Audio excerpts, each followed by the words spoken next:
In this video, we are going to do a review of factoring.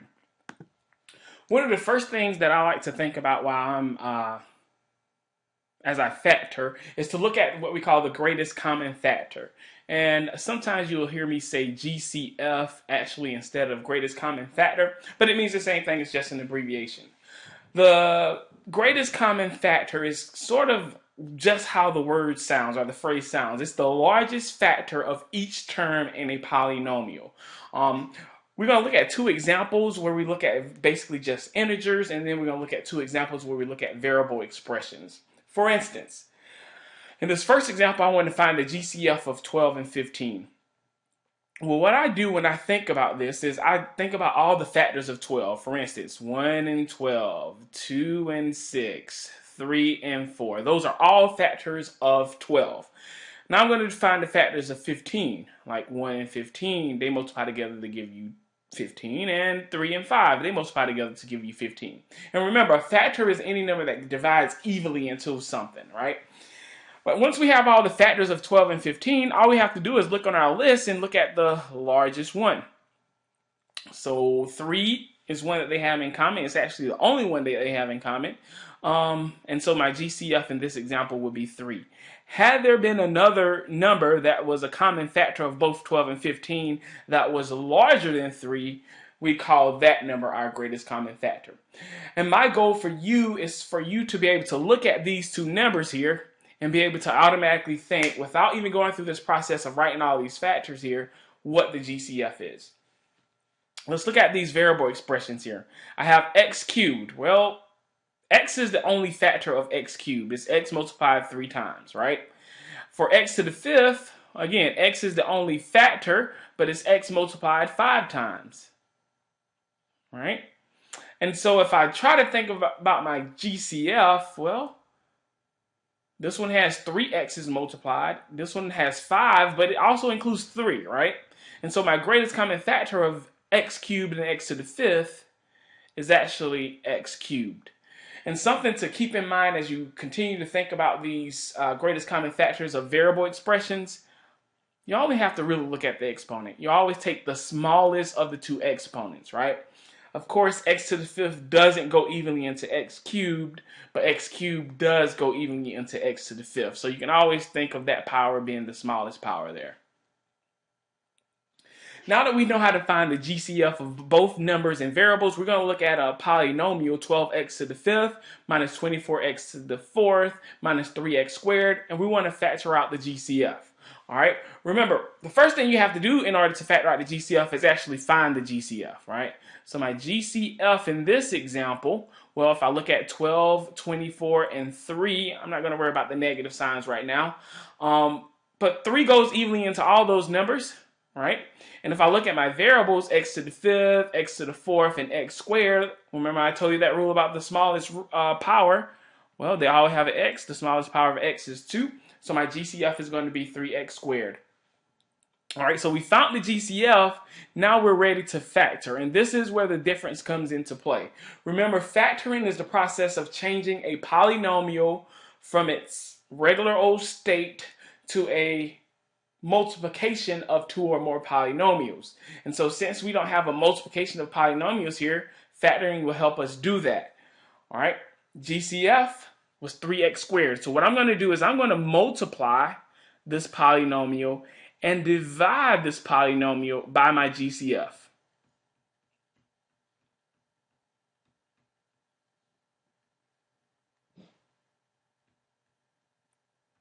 Okay, now note that when I multiply and divide, I'm actually multiplying and dividing by the same number, so that is actually the same thing as just multiplying by 1. So this is still the same original polynomial, but it just looks a little different. Now, normally what we would do if we saw a multiplication and division, we would, cancel those factors, but we're not going to cancel them there in this example because we want to actually factor. So I'm going to keep this 3x squared on the outside, but I'm actually going to do the division on the inside. So I'm going to take 3x squared and divide it into each of these 3 terms of this polynomial. I'm going to be left with a 4x cubed minus 8x squared minus 1, all right, when everything cancels and we divide out. All right, Now if I look, I factored out my GCF and I simplified inside my parentheses, and I know that I'm done because in these parentheses here, I no longer have a GCF.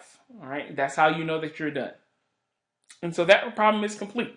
12x to the fifth minus 24x to the fourth minus 3x squared equals this thing when we factor it completely. All right, so that's factoring out the GCF, which we'll see again. Now what we want to do is get to a general strategy of factoring all polynomials. Any polynomial that we may have, we want to be able to factor it. The first step that I always look at is the GCF. And so we've already reviewed that, but I always do this first. This is the number one thing I try to do. Now, not all polynomials are going to have a GCF, but I'm always going to check to see if that actually happens. After I factor out the GCF, if necessary, then I'm going to count the terms in my polynomial. If I have two terms in my polynomial, then there's three ways to factor: a difference of squares, a difference of cubes, and a sum of cubes. And these are the little patterns that we factor these. And we'll look at a couple of examples, and as you look in your textbook or as you do your homework, you'll be able to see some of those patterns. But this is what we call them: difference of squares, difference of cubes, and sum of cubes. When there's three terms in our polynomial, we factor into two binomials. Now there's actually two cases here that I like to look at. One of the cases, all right, and this is an example of a polynomial with three terms, a trinomial. This is when there's a 1 in front of the x squared. I normally automatically know that I can do this, set my polynomial up like that, trial and error. If there's a number in front of my x squared, however, then what I'm going to do is I'm going to multiply a and c. Okay, I'll multiply a and c, and I'm going to find two numbers that multiply together to give me ac but add up to b, and rewrite this polynomial as four terms. All right. When I rewrite it as four terms, I'm going to put it into this set over here. All right. The only way we know how to factor a polynomial when they have four terms is to factor by grouping. All right, we're going to group the terms 2 by 2, since there's four, right? First two terms, second two terms, and then we're going to factor it in that manner. Let's look at a couple of examples of all of these techniques. My first example, 3x cubed minus 15x squared minus 8x plus 40. All right, we want to factor completely. All right, even though it doesn't say completely, it's understood to be completely. So if you ever see it and it's not there, this is always understood to be there. All right. First step is always to look at your GCF. Well, 3, 15, 8, and 40, they don't have a GCF. So I know that this polynomial is not going to have a GCF.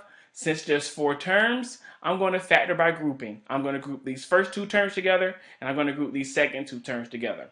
Now, the thing with factoring by grouping is that we have to factor out the GCF of each group separately. For instance, if I look at 3x cubed minus 15x squared, the greatest common factor is 3x squared. So I'm only going to factor that out of these two terms, right? When I do that, I'm going to be left with an x minus 5, excuse that ink, an x minus 5 inside the parentheses.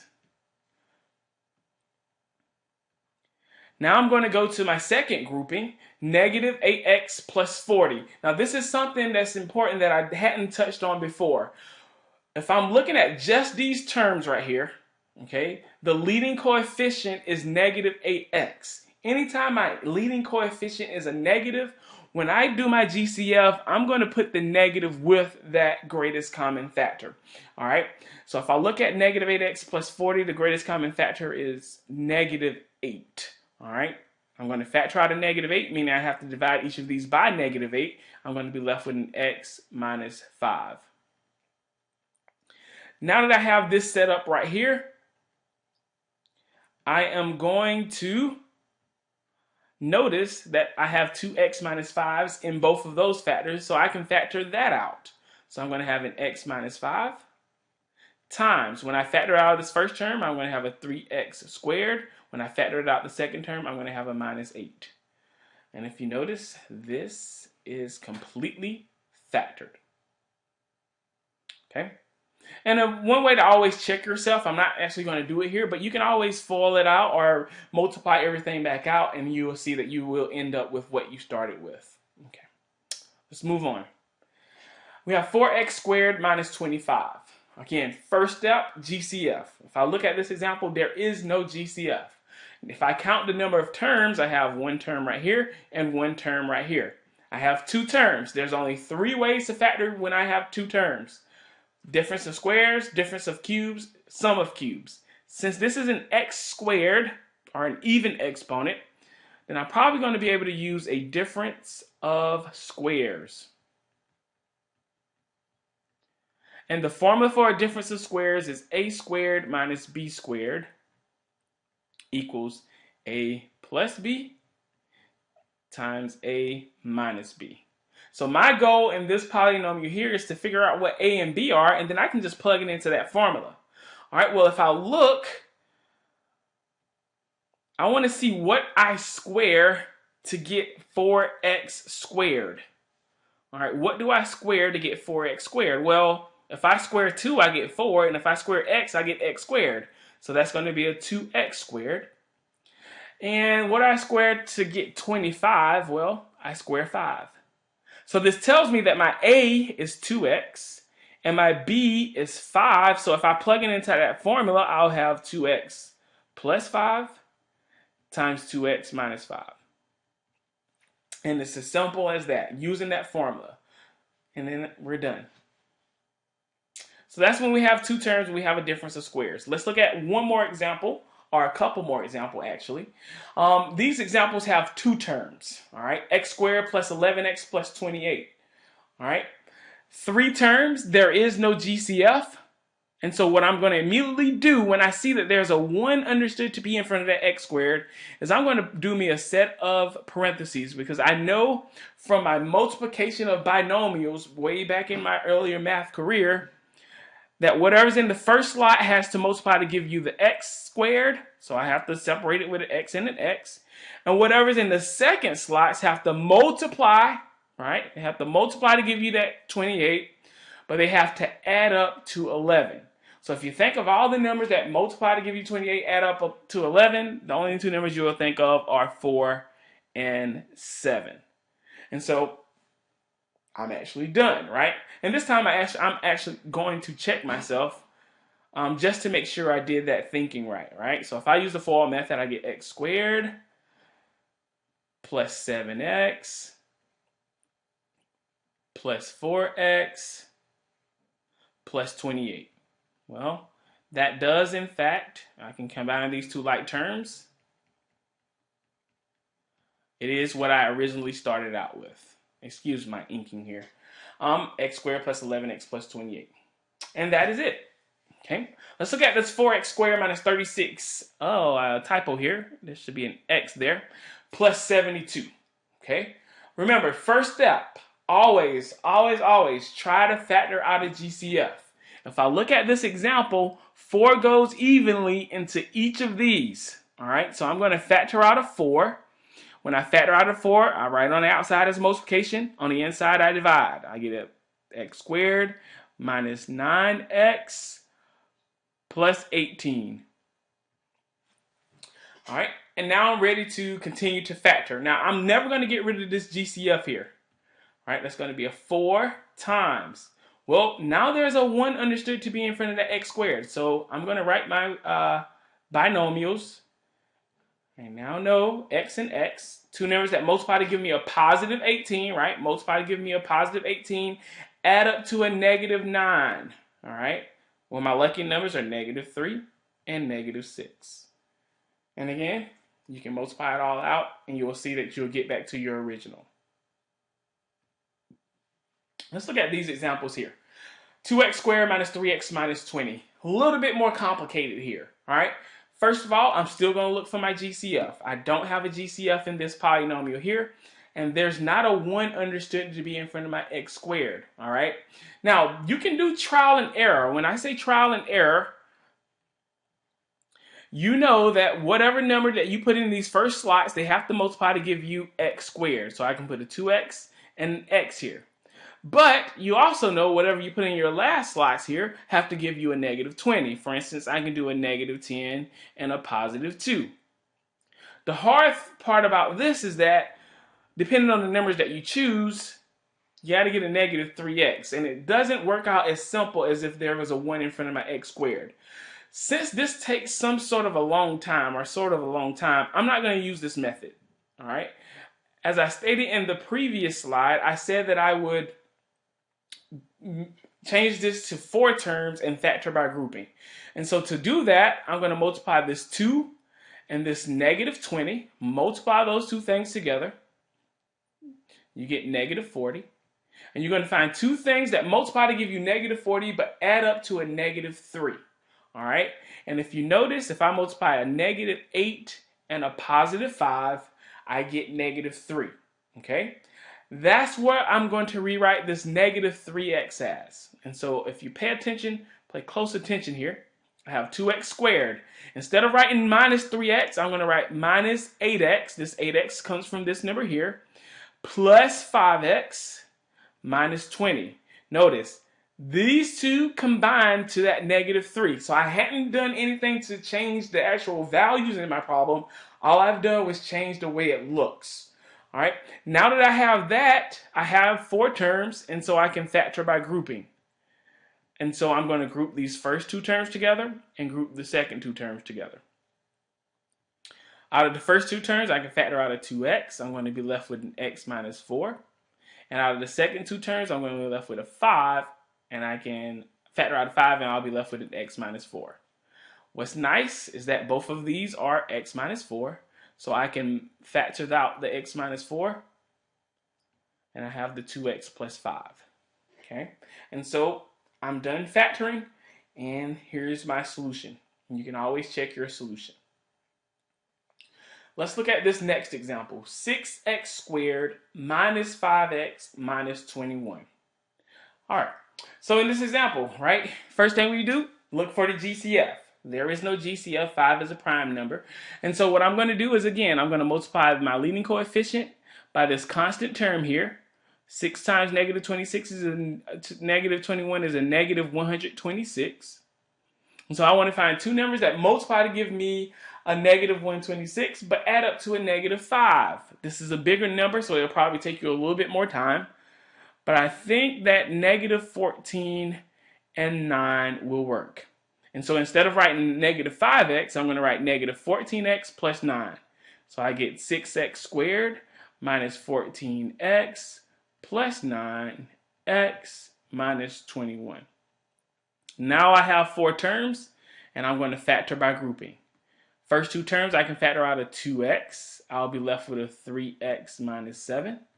Out of the second 2 terms, I can factor out a 3, and I'm going to be left with a 3x minus 7 as well. Both of those terms have a 3x minus 7, so I'm going to factor that out, and I'll be left with a 2x plus 3. One thing I want to note that I hadn't stated before, the order doesn't matter when you write your solutions here. So if you wrote your solution as 2x plus 3 times 3x minus 7, is still absolutely correct. And for all of these other examples that we've done before, right? Because multiplication, the order does not matter, right? For instance, if you multiply 2 times 3, you get 6. And when you multiply 3 times 2, you also get 6. So the order does not matter. I want to look at one last example. X cubed minus 125. Now, first, I'm going to factor. See if I have a GCF, which I don't. And since I don't have a GCF, what I want to do is I want to count my terms, which I have 2 terms. And since I have 2 terms, I have 3 ways to factor. Difference of squares, difference of cubes, or sum of cubes. Well, this is a 3, so it looks like I'm going to have, and that's a subtraction, so I'm going to have a difference of cubes. With the difference of cubes,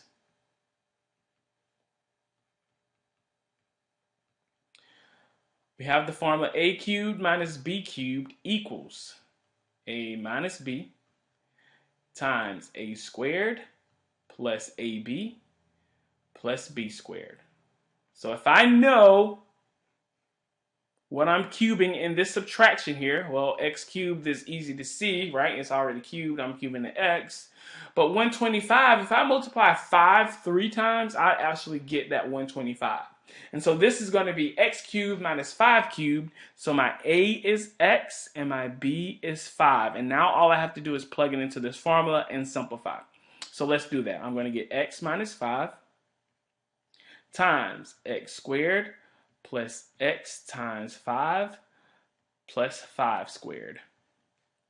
And if I simplify that and write it in a better order, we get the following. Okay? And that's our difference of cubes. Now, we didn't do a sum of cubes, which is one of the last methods that we hadn't covered. But I'll write the formula here for you. It's very similar to the difference of cubes, but there's a little sign change. For instance, we get a plus b times a squared minus ab plus b squared. So that is our formula that we'll use when we have a sum of cubes. All right, that's it for factoring.